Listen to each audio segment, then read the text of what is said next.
Sebanyak 19.253 ekor benih lobster yang akan diselundupkan dari Makassar ke Singapura digagalkan tim gabungan dari Polda Sulawesi Selatan dan pihak lainnya di Bandara Sultan Hasanuddin Makassar pada 8 September lalu.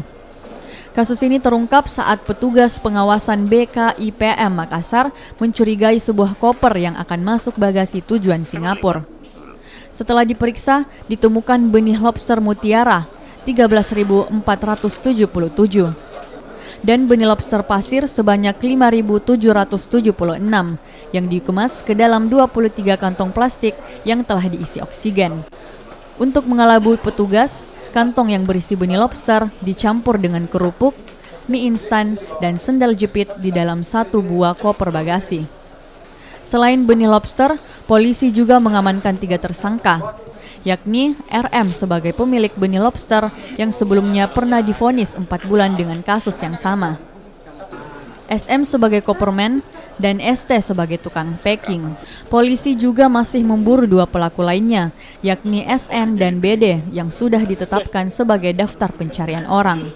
Ini yang cukup signifikan menurut saya, nanti akan dijelaskan oleh Dirkrimsus, bahwa kita menangkap sebanyak 19.253 ekor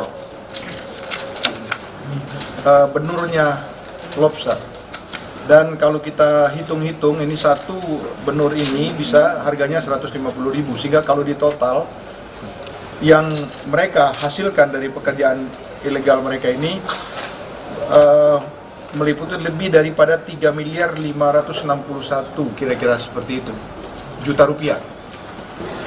Ibu MKP, Ibu Susi, sesuai dengan Permen nomor 56 tahun 2016 untuk dilarang penangkapan benih lobster dengan ukuran di bawah 200 gram dan tidak bertelur. Sedangkan yang kita dapatkan ini di bawah 200 gram dengan di bawah ukuran karapas 8 cm.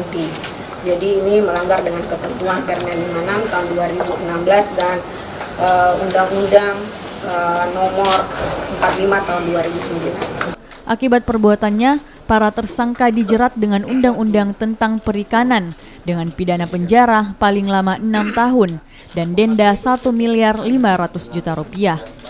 Sementara ribuan benih lobster akan dilepas liarkan ke laut agar populasinya tetap lestari di alam. Arif Tirtana, Kompas TV Makassar.